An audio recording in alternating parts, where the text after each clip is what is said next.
தேவனுக்குள் பிரியமான சகோதர சகோதரிகளே, இந்த உயிர்த்தெழுதல் இயேசுங்கிற தலைப்பில் இன்னொரு காரியத்தை நான் வாசிக்கிறேன். யோவான் 11ஆம் அதிகாரத்தில் 11ஆம் வசனம் சொல்லுகிறது, இவைகளை அவர் சொல்லிய பின்பு அவர்களை நோக்கி, நம்முடைய சிநேகிதனாகிய லாசரு நித்திரை அடைந்திருக்கிறான், நான் அவனை எழுப்பப் போகிறேன் என்றார். பாருங்க, அந்த வசனம், அந்த ஆண்டவர் சொன்ன அந்த வார்த்தை, லாசரு இறந்து போன லாசருவை நித்திரை அடைந்திருக்கிறான்னு சொல்றார். ஆச்சரியம் இல்லைங்க? மார்த்தா மரியாதை பொறுத்தவரை அந்த சகோதரன் பூமியில் இல்லை, இறந்து போயிட்டான். சரீரமும் ஆத்மாவும் வேறு பிரிந்தது. ஆனால் சரீரத்தையும் ஆத்மாவையும் ஒன்னா போடுகிற சர்வலோக தேவகுமான இயேசு எப்படி பார்க்கிறாரு? அவன் தூங்கி கொண்டிருக்கிறான். அப்பதான் சீசன் நினைக்கிறாங்க, தூங்கி கொண்டிருக்கு நம்ம போய் எழுப்பணுமா?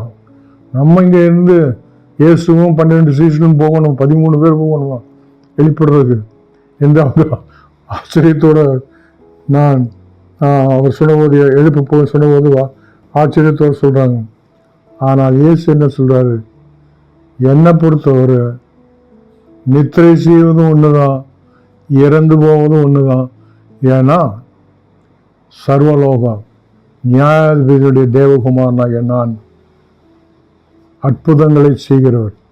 அவருக்கு அது அற்புதமா இல்லாமல் இருக்கலாம். ஆனால் நமக்கு, மனிதர்களாகிய நமக்கு, அவர் எதை செய்தாலும் அது அற்புதமாகவே தோணும்.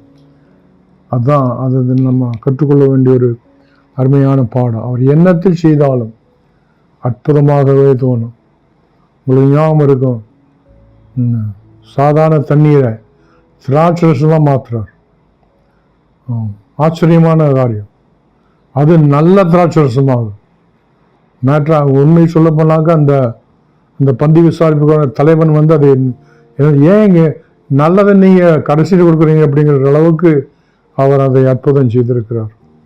ஆனால் நம்முடைய இயேசு, அதனால நம்முடைய இயேசு அவருடைய டைமில் நாம் எதிர்பார்க்கிற அந்த காரியத்தை செய்து நம்மையும் மகிழ்ச்சியடைய செய்கிறார்.